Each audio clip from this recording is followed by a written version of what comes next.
자, 오늘 이 겟세마네 동산은 주님이 평소에 즐겨 찾으셨던 장소죠. 기도하기 위해서 자주 다니신 곳이 겟세마네 동산입니다. 자, 이제 이곳에서 주님의 공생의 가장 험난한 그런 순간이 다가왔습니다. 십자가를 바로 목전에 둔 그런 사투를 벌리는 기도의 장면입니다. 자, 오늘 38절을 보면 이에 말씀하시되 내 마음이 매우 고민하여 죽게 되었으니 너희는 여기 머물러 나와 함께 깨어 있으라 하시고, 이 주님의 마음이 여기 표현되어 있죠. 내 마음이 매우 고민하여 죽게 되었다. 이 다르게 표현하면 죽음의 어떤 힘이 누르고 있다는 거죠. 그래서 매우 고민한다. 39절에도 보면 조금 나아가사 얼굴을 땅에 대시고 엎드려 기도하여 이르시되 내 아버지여 만일 할만하시거든 이 잔을 내게서 지나가게 하옵소서. 그러나 나의 원대로 마시옵고 아버지 원대로 하옵소서 하시고, 자, 이 앞부분에도 얼굴을 땅에 대시고 엎드려 기도한다는 거죠. 자, 이것도 기도의 독특한 모습인데요, 일반적으로 손을 들고 이렇게 기도하는 그런 그 당시에 어떤 기도의 문화가 있었는데, 예수님은 얼굴을 땅에 대시고 엎드려 절박한 상태를 표현하고 있습니다. 자, 22장 누가복음 22장 44절을 보면 예수께서 힘쓰고 애써 더욱 간절히 기도하시니 땀이 땅에 떨어지는 핏방울 같이 되더라. 어떤 의학자들은 이것을 실제적으로 땀방울에서 핏방울이 나올 수도 있다고 얘기해요. 그러니까 얼마나 간절하게, 여기 보니까 힘쓰고 애써 더욱 간절히 기도하신다. 진액을 쥐어 짜는 그런 기도였다는 겁니다. 자, 이런 기도가 예수님이 처한 환경이 어떤 환경인지 우리는 잘 감지하기 어렵죠. 자, 히브리서에서도 이런 표현을 씁니다. 5장 7절에 보니까 그는 육체에 계실 때 자기를 죽음에서 능히 구원하실 이에게 심한 통곡과 눈물로 간구와 소원을 올렸고, 여기도 보니까 심한 통곡이라는 거죠. 예수님이 통곡을 하셨다는 거예요. 그리고 눈물로 간구했다는 거예요.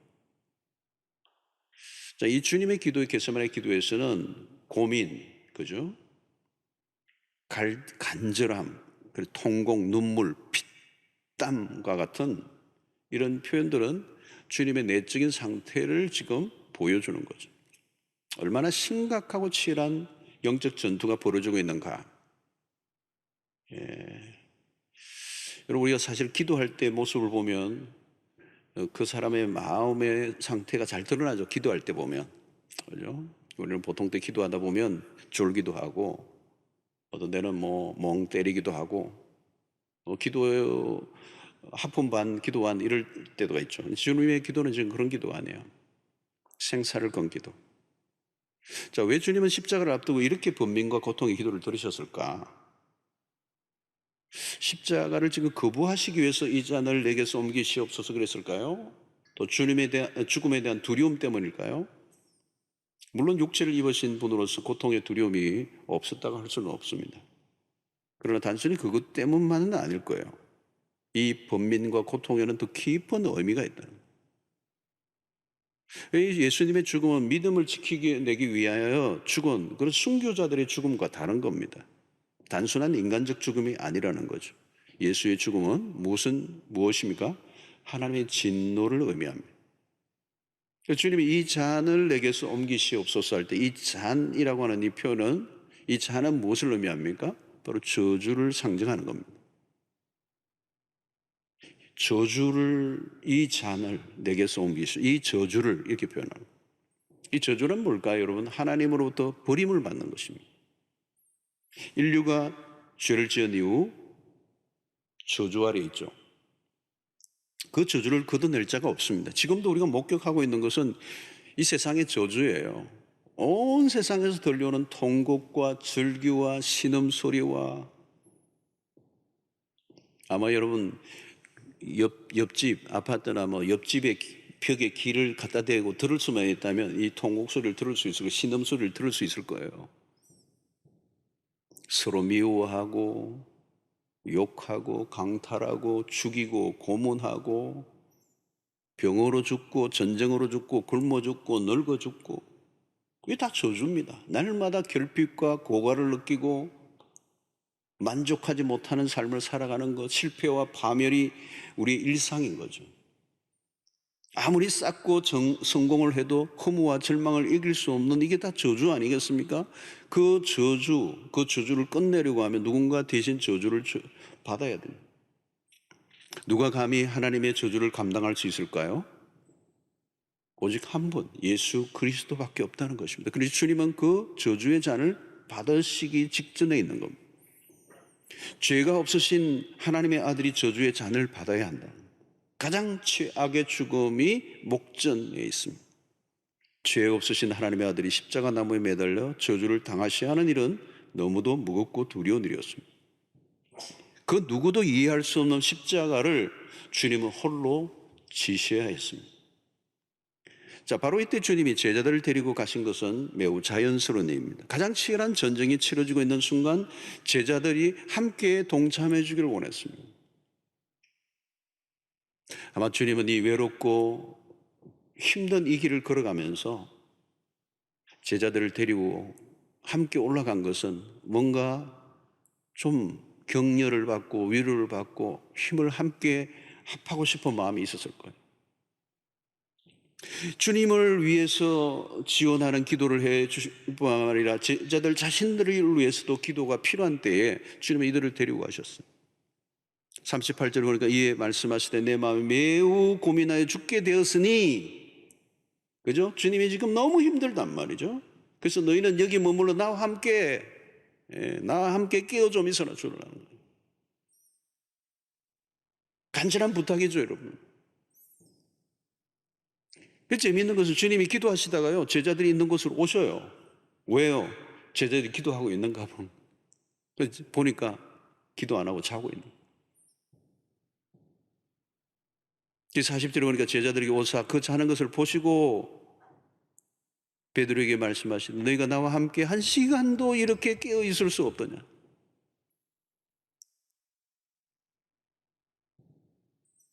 그리고 가셨어요. 또 기도를 열심히 생명을 걸고 기도하시다가 다시 오셨어요. 다시 오사, 43절에 보니까 다시 오사 보신 적, 예수님이 기도하시다가 반복해서 제자들이 오신 거예요. 반복해서 오셔서 보신 적 그들이 자니 계속 자. 그들의 눈이 피곤함이라. 사실 여러분 피곤했겠죠. 따라다니면 피곤하거든요. 근데 여러분, 피곤이라고 그러면 예수님 앞에 말 못하죠. 사실 베드로나 이런 사람들은 이 바닷가에 잔뼈가 굵은, 어쩌면 그런 노동이나 이런 것들로 몸이 단련되어 있는 사람, 예수님은 아니죠. 훨씬 더 연한 순 같은. 자, 오늘 이 성경은 끊임없이 예수님의 모습과 제자들의 모습을 반복해서 조명하고 있는 거예요. 의도적인 것 같아요. 주님의 모습과 너무도 다른 제자들의 모습. 그게 도움이 전혀 안 되는 거예요, 데려갔는데. 지금 깨어 기도할 때다. 깨어 기도할 때다. 한 시 동안도 깨어서 기도할 수 없더냐. 지금 치열한 전쟁이 벌어지고 있는데 제자들은 자고 있는 거예요. 자, 베드로와 제자들은 얼마나 장담을 또 했습니까? 35절에 보니까 베드로가 이르되 내가 주와 함께 죽을지언정 주를 부인하지 않겠나이다 하고 모든 제자도 그와 함께 말하니라. 베드로가 선동하고 다른 제자들이 따라가는. 주님하고 함께 죽겠습니다. 부인하지 않겠습니다. 지금 무슨 말을 하고 있는지를 지금 모르고 있는 겁니다. 예수님을 따르고 있지만 예수님을 따르는 그 길이 무슨 길인지, 지금 무슨 일이 일어나는지를 전혀 모르고 있다. 주님은 제자들을 깨우러 오셨을 때 그 얼굴에는 고난의 흔적이 가득했습니다. 고뇌에 차 있는 모습입니다. 피땀이 흘리는 그 모습으로 기도하시다가 제자들이 오시는데 제자들을 계속 깨우는데 계속 자고 있는 겁니다. 앞서 주님은 경고하셨어요. 근데 그들은 그 경고를 무시했어요. 스승은 십자가를 목전에 두고 있습니다. 그 절규에 가득한 기도와는 너무도 무관한 모습은 충격적이에요. 어떻게 이럴 수가 있는가? 사실 제자들은 잠을 자는데 그 전력이 있어요. 주님과 함께 변화산에 올라가서도 마찬가지, 영광스러운 순간이 펼쳐졌을 때 이들은 잠을 자고 있어요. 누가복음을 보면 이들은 고나하여 졸다가 그랬어요. 이 자는데 아주 이력이 났어요. 눈앞에 펼쳐진 장면을 졸다가 얼떨결에 보다가 막 베드로가 헛소리 비슷하게 하잖아요. 여기에 뭐 초막셋을 짓고 어쩌고저쩌고 그러잖아요. 주님이 그래요. 잠 깨라, 잠 깨라. 여러분, 여기서 잠을 잤다는 것 자체보다요, 더 중요한 것은 근본적인 요인입니다. 그것은 뭘까요? 이 때가 어떤 때인지 모르는 겁니다. 지금 무슨 일이 일어나고 있는지. 이것은 육체적인 문제가 아니라 영적인 문제입니다. 여기서부터 이미 제자로의 실패가 시작된 것입니다. 그리고 주님의 외로움은 더 깊어졌습니다. 이 깨어있어야 할 때 잠을 잔다는 것은 무엇을 의미합니까? 주님과는 전혀 상관없는 자기의 길을 걸어가고 있는 제자들, 이미 딴 길을 걸어가고 있는 것입니다. 주님은 이 한심한 제자들을 향하여 매우 관대한 표현을 쓰시죠. 41절에 시험에 들지 않게 깨어 기도하라. 마음에는 원이로되 육신이 약하도다 하시고. 사실 이 마음은 원이로도 육신이 약하도다, 이 말을 우리 성도들도 우리들도 많이 쓰는데요, 사실 이거는 주님이 보시기에 굉장히 긍휼의 마음으로 주님이 사용하신 단어, 우리가 쓰는 단어가 아니에요. 여러분, 중생한 신자라면 마음으로 원하는 것이 있습니다. 바르게 살고 싶고 말씀대로 살고 싶은 마음이 없는 사람은 없습니다. 바울은 로마서 7장에서 고백하기를 원하는 바 선은 행치 않고 원치 않는 바 악을 행한다라고 하는 이 갈등을 표현하고 있는 것이죠. 사람들은 마음으로 원하는 수준에만 머물러 있는, 나는 그렇게 살고 싶지 않아요, 그러나 할 수 없었습니다, 뭐 이런 말을 많이 하죠. 육신에 끌려 마음에 원하는 대로 살 수밖에 없었다는 고백을 들을 때가 있습니다. 여러분, 마음에 원하는 바 소원을 가졌으면 그것이 그대로 살아갈 수 있는, 의지를 꺾고 내 몸을 꺾고 육신의 모든 충동을 꺾고 내 마음이 원하는 대로 따라오게 만드는 삶을 살아야 그게 영의 사람. 제자들은 왜 주님과 함께 기도에 동참하지 못했을까요? 무지하며 예수님이 누구이신지, 예수님이 무슨 일을 하고 계시는지, 지금 어떤 일이 일어나고 있는지. 여러분, 우리가 이 분별력을 잃어버리면 언제든지 누구라도 예수를 부인할 수 있고요, 예수를 떠날 수 있고요, 십자가의 대적자가 될 수가 있어요. 사랑하는 성도 여러분, 오늘 지금 우리에게 무슨 일이 일어나는지, 그리스도의 십자가를 따르는 길이 어떤 것인지 주님의 마음으로 이 세상을 바라볼 수 있는 은혜가 있기를 바랍니다. 자, 주님은 겟세마네 동산에 기도의 몸을 보이셨죠. 영적인 전투로서의 기도입니다. 이 공생의 출발에서부터 사단은 맹공을 쏟아붓잖아요. 주님은 제자들에게 시험에 들지 않게 깨어 기도하라고 말씀하신 것도 사단이 넘어뜨리려고 하는 이 공격을 주님은 이미 보셨기 때문에. 그래서 41절에 다시 보면 시험에 들지 않게 깨어 기도하라. 깨어 기도하지 않으면 시험에 들 수밖에 없음을 얘기하는 거잖아요. 깨어 기도하라는 이 말씀은 한두 번이 아니고 지속적으로 깨어있는 상태에 있으라는 거죠. 깨어있는 상태로 기도하라는 거예요. 그것은 한순간이 아니라 지속적으로 keep watching and praying. 영적인 경계심은 일시적이 아니라 계속적이어야 된다는 거예요. 왜? 영적인 전쟁에 사탄은 끊임없이 기회를 노리고 있기 때문에. 기도하지 않으면 시험에 들게 있습니다. 기도가 힘들지만 기도에 힘을 써야 하는 이유는 기도하지 않으면 시험에 들게 되고 시험에 들면 치러야 할 대가가 너무도 크기 때문에.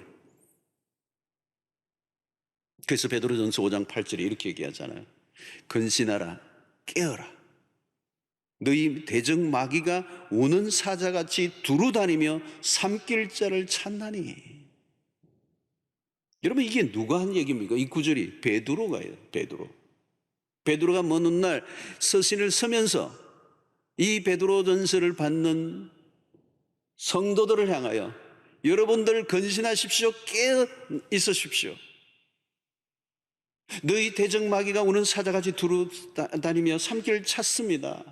이 말은 베드로 자신의 과거의 뼈아픈 경험이 묻어 있는 거죠. 깨어 기도하지 않고 근신하지 않았다가 마귀에게 공격을 받아서 무참하게 깨어진 자신의 과거의 경험을 기억하면서 여러분들은 제발 그렇게 되지 않게 되기를 원합니다. 여러분, 시험에 들지 않게 깨어 기도하십시오. 내가 깨어 기도하지 않다가 시험에 들어서 예수님을 부인하고 끔찍한 실패를 했습니다. 여러분, 제발 깨어 있으십시오.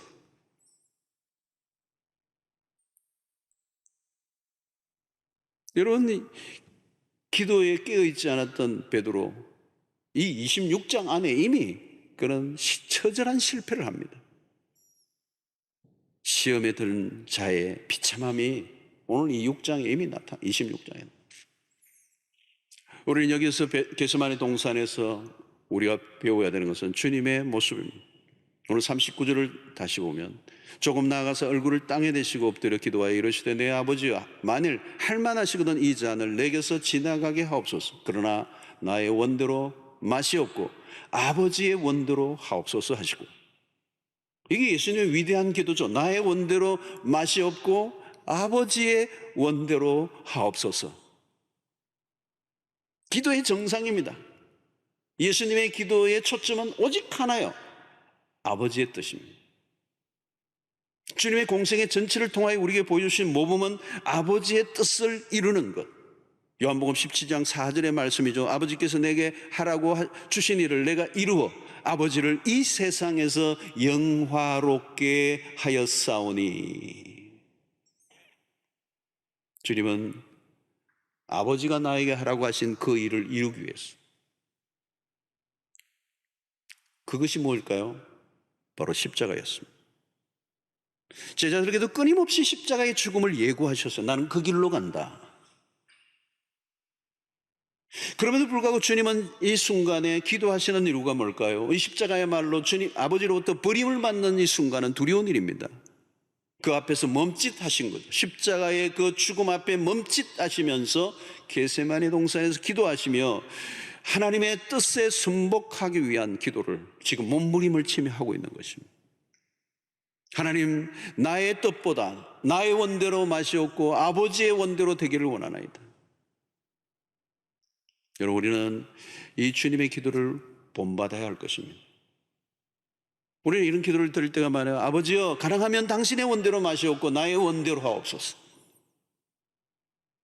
노골적으로 그렇게는 하지 않지만 우리의 마음의 깊은 곳에는 끊임없이 아버지의 뜻보다 나의 뜻을 이루려고 하는. 예수님은 주기도문을 가르칠 때도 하늘의 뜻이 땅에서도 이루어지다. 여러분, 한 뜻이 하늘에서 이룬 것까지 땅에서도 이루어지더라고 하는 이 기도가 얼마나 비장한 기도인지 알 수가 없습니다. 하늘의 뜻이 땅에서 이루어지는. 자, 그런데 여러분, 베드로를 보십시오. 기도를 끝내고 겟세마네 동산에 기도를 끝내고 내려갈 때 기다리고 있던 무리들이 베드로에게 이 무리들이 찾아올 때 베드로가 칼을 빼들고 휘둘릅니다. 주님은 베드로에게 칼을 거두라고 말씀하십니다. 베드로는 육신의 힘이 넘쳐요. 그는 자신의 힘으로 주님의 뜻을 이루려고 했습니다. 착각이죠. 자신은 주님을 위한 것이라고 했겠지만 도리어 반대였습니다. 이게 우리가 자주 실수하는 부분이에요. 자신의 뜻을 하나님의 뜻이라고 우기는 것. 왜 이 세상이 이렇게 혼란스럽죠? 모두가 자신이 하나님의 뜻을 따른다고 여기고 소리를 치고 있기 때문에. 여러분, 신자들은 심지어 하나님의 말씀까지 끌고 와서 자신의 뜻을 강화합니다. 자신이 하나님의 뜻을 따른다고 하지만 자신의 욕망이 투여되어 있다는 사실을 모른 채 마치 자기 자신이 하나님의 뜻을 따르고 있는지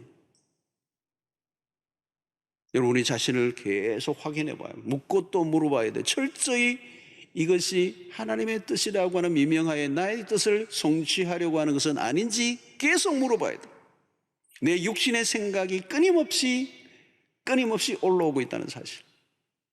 내 정욕, 내 정과 욕심을 십자가에 못 박는 작업을 끊임없이 해야 되는 것이죠.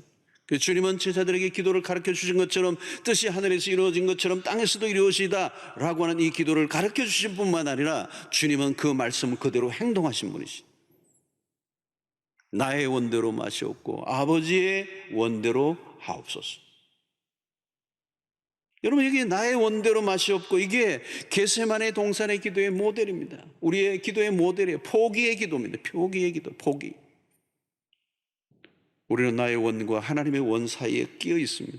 이게 갈등이 있죠. 우리 안에 싸움이 벌어집니다. 우리는 내가 원하는 것을 이루어내려고 수단과 방법을 가리지 않는 시대를 살고 있습니다. 세상은 당신의 소원하는 것을 이루어내는 일을 위해서라면 무엇이든지 하라고 부추깁니다.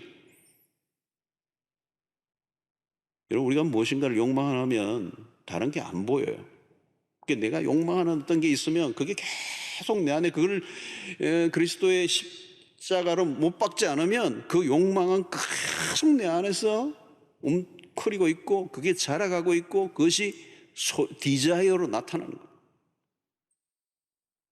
갈라디아서 5장 17절을 보면 육체의 소욕은 성령을 거스르고 성령은 육체를 거스르나니 이 둘이 서로 대적함으로 너희가 원하는 것을 하지 못하게 하려 함이니라. 육체의 소욕을 꺾지 않으면 우리의 기도는 정욕적이게 된다는 거예요. 여러분, 이 정욕이라는 게 쉽게 사라지지 않아요. 우리 욕망이라는 게 쉽게 사라지지 않아요. 언제나 하나님의 뜻과 대치한다는 거죠. 여러분, 오늘 이 싸움에서 우리가 치면 하나님의 원하심이 아니라 나의 원함으로 가려고 하는, 그러면 십자가로부터 멀어지는 것입니다. 십자가는 포기의 절정입니다. 순종의 삶으로 들어가면 수많은 포기가 있어요. 여러분, 창세기부터 쭉 성경을 보면요, 이 믿음의 길을 걸어간다는 것은 사실은 포기입니다. 아브라함이 자기의 본토 친척 아비 집을 떠나는 그게 뭐 포기예요. 믿음이라고 하는 삶을 선택하는 순간 우리는 포기를 결정해야 될 것들이 많다는 거예요. 신앙생활을 제대로 하려고 하면 포기하는 것이 우리의 일상이어야 돼. 십자가 길은 포기가 주 과목입니다. 내가 원하는 수많은 것들을 포기해야 합니다. 내가 주장할 수 있는 권리를 포기해야 합니다. 주님은 당신이 사실 수 있는 권리를, 하나님의 아들로서의 권리를 다 내려놓으신 거죠. 포기한 것입니다. 기브업한 것입니다. 우리는 주님의 길을 따르려고 하면 우리 자신의 계획이 수정되기도 하고 내가 가고자 하는 길과 전혀 다른 방향으로 하나님이 이끄실 때도 우리는 그것을 받아들여야 되는 거죠. 우리는 포기를 통하여 십자가를 만나게 됩니다. 순종은 기도의 힘에서 나옵니다. 나의 원대로 마시옵고 땀이 핏방울이 되듯이 주님은 기도하셨어요. 순종을 위한 무서운 기도죠. 사랑하는 성도 여러분, 순종은 생각처럼 간단하지 않습니다. 주님은 겟세마네 동산에서 이미 죽음을 경험하신 거예요. 아브라함이 이삭을 모리아에 바치는 과정에서 아브라함은 이미 죽음을 통과해요. 아들을, 백세에 낳은 아들을 모리아에 바치기 전에 이미 아버지는 죽는 거예요. 순종은 죽기까지 하는 것이죠. 그래서 필립보서 2장 8절에 보니까 사람의 모양으로 나타나서 자기를 낮추시고 어떻게 해요? 죽기까지 복종하셨으니, 죽기까지 복종하셨으니 곧 십자가에 죽으십니다. 엄청난 얘기죠, 여러분. 순종은 어디까지 가야 합니까? 죽기까지. 죽음을 내어놓으면서. 여러분, 인류 최초의 범죄 위에 우리 안에는 불순종의 영이 흐르고 있습니다. 에베소서 2장 2절에 보니까 그때는 너희는 그 가운데서 행하여 이 세상 풍조를 따르고 공중의 권세 잡은 자를 따랐으니 곧 지금 불순종의 아들들 가운데서 역사하는 영이라. 오늘 세상이 뭐예요, 여러분? 특징이 불순종의 아들들. 불순종의 아들들이에요, 여러분. 이 세상은 모두가 불순종의 아들들. 사단은 누구예요? 그 불순종의 아들들 가운데 역사하는 영. 그 영은 끊임없이 불순종의 아들들에게 불순종을 부추기는, 하나님의 뜻과 전혀 반대되는 방향으로 가도록 몰아가는. 여러분, 우리도 과거의 모습이 그런 모습이에요. 불순종의 아들들이어서 뼛속 깊이까지 불순종이 배어져 있는. 우리 아이들도 보면 예스보다 노를 더 잘해요. 애들 보면 요만한데 한 2살인가 3살인데 아니 이러더라고요. 이야, 아주 뭐 분명하게 아니 하는데, 야, 얘도 불순종이. 여러분, 사춘기는 불순종의 절정이죠. 근데 여러분, 어찌 사춘기만으로 끝나겠습니까? 인생 전체가 사춘기적인 삶을 살아가는 사람들이 얼마나 많습니까?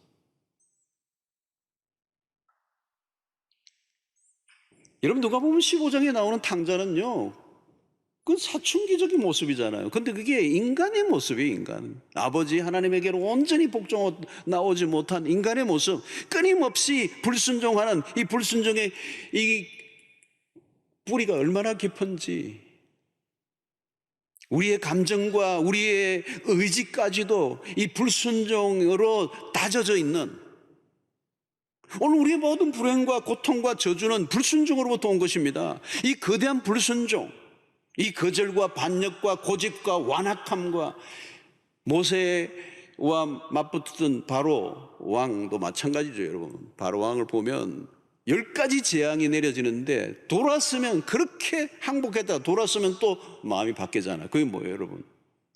그 인간의 완악함과 불순종을 보여주는 겁니다. 나중에 자기들이 장자들이 다 죽고 나야 비로소 무릎을 꿇는. 그러나 여러분, 나중에 또다시 마음이 바뀌어서 홍해로 쫓아오는 그 바로의 모습을 보아요. 그 완악함, 완고함, 그 고집스러움.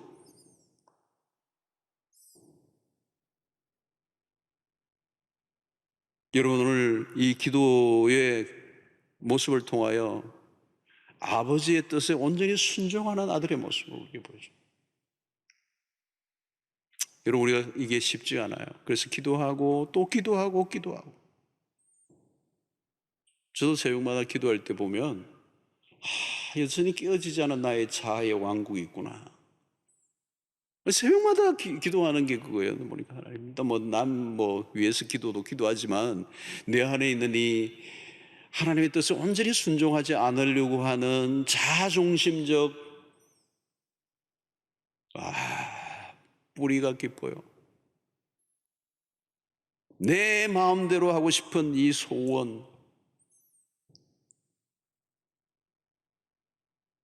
여러분, 많은 경우에 나의 뜻과 하나님의 뜻 사이에 끝없는 대립과 충돌이 일어납니다. 죄의 속성이 우리를 지배하고 있는 동안에는 하나님의 뜻을 온전히 구별하지 못합니다. 결국 그리스도의 십자가의 대적자로,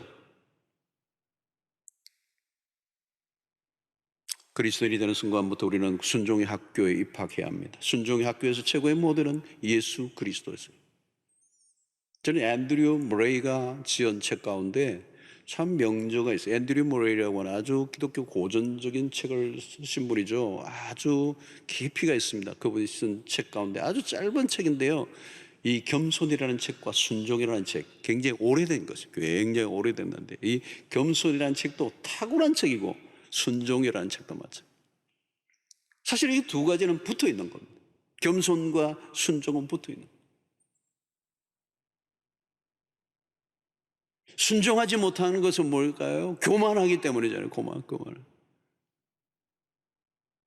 그 교만에서 불순종이 나오는 겁니다. 겸손한 자가 뭐예요? 순종하는 것입니다. 순종하지 못한다는 것은 우리 안에 교만이 있는 거예요. 오늘 우리의 삶의 모든 축복을 잃어버리게 만든 것은 이 순종이 안 된 거예요. 이 순종은 바로 오늘 우리에게 겟세마네 동산을 통하여 그리스도가 우리에게 보여주신 것입니다. 그 순종으로 우리에게 주신 축복이 어떤 것입니까? 로마서 5장 9절에 19절의 말씀이죠. 한 사람이 순종하지 아니함으로 많은 사람이 죄인된 것 같이 한 사람이 순종하심으로 많은 사람이 의인이 되리라. 이 대표의 원리를 얘기하고 있습니다. 첫 아담의 불순종으로 우리가 죄인이 되었어요. 그러나 둘째 아담이신 그리스도의 순종으로 모든 저주를 걷어내시고 우리를 구원의 길로 인도하신. 키워드가 뭡니까, 여러분? 순종입니다. 히브리서 5장 8절로 9절에 보니까 그가 아들이시면서도 받으신 고난으로 순종함을 배워서 온전하게 되셔선즉 자기에게 순종하는 모든 자에게 영원한 구원의 근원이 되시고, 그리스도가 우리에게 보여주신 것은 바로 순종입니다.